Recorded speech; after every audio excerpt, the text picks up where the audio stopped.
திராவிடத்தை ஒழிக்க முடியாது என்று மக்கள் நீதி மய்யம் கட்சியின் தலைவர் கமல்ஹாசன் கூறியுள்ளார். சென்னை பொன்னேரியில் தனியார் கல்லூரி ஆண்டு விழாவில் பங்கேற்ற கமல்ஹாசன் மாணவர்கள் மத்தியில் உரையாற்றினார். அப்போது பேசிய அவர், படித்து முடித்த பின் மாணவர்கள் எதிர்கொள்ளப் போவது அரசியலையும் ஊழலையும் தான் என கூறினார். மாணவர்கள் அரசியல் புரிந்தவர்களாக இருந்தால் அரசியல்வாதிகள் நேர்மையானவர்களாகி விடுவார்கள் என்று கமல் கூறினார். மாணவர்கள் விழிப்போடு இருக்க வேண்டும் என்றும் நீட் தேர்வு விவகாரத்தில் மாணவர்களுக்கு இருக்கும் தெளிவு அரசுக்கு இல்லை என்று குறிப்பிட்டார்.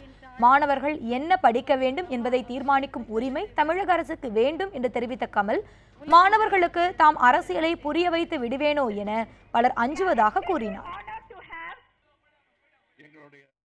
மாணவர்களாகிய உங்களுக்கு கேட்டுக்கொள்வதெல்லாம், விழித்திருங்கள்.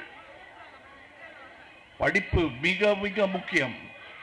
அதை செய்துவிட்டு நீங்கள் வெளியே வந்ததும் உங்களை தாக்கப் போவது அரசியலும் ஊழலும் தான்.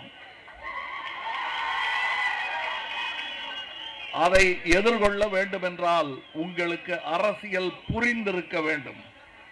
நீங்கள் அரசியல்வாதியாக வேண்டும் என்று சொல்லவில்லை, அரசியல் தெரிந்தவர்களாக புரிந்தவர்களாக நீங்கள் இருப்பீர்களேயாயின் வரும் அரசியல்வாதி நியாயமான அரசியல்வாதியாக இருப்பதை தவிர வேறு வழி இல்லாதவனாகி விடுவான். இதனைத் தொடர்ந்து பேசிய கமல், திராவிடம் என்பது ஒரு இனத்தையும் ஒரு இடத்தையும் குறிக்கும் சொல் என்றும் நாடு தழுவிய திராவிடத்தை ஒழிக்க முடியாது என குறிப்பிட்டார். தமிழகத்தின் முதல்வராக பொறுப்பேற்றால் லோக் ஆயுக்தா தான் தமது முதல் கையெழுத்தாக இருக்கும் என்று கமல் கூறினார். திராவிடம்ங்கிறத ஒழிச்சிருவேன்லாம் பல பேர் பேசிட்டு இருக்காங்க. அது தேவையில்லைன்னு.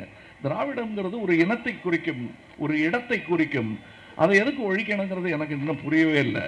அது ஒழிக்கவும் முடியாது என்பதுதான் என் கருத்து. காரணம், திராவிடம் என்பது 2-3 கட்சி 4 கட்சிகளுக்குள் அடங்கிவிடும் விஷயம் அல்ல. திராவிடம் இந்திய நாடு தழுவியது என்பதுதான் என்னுடைய கருத்து.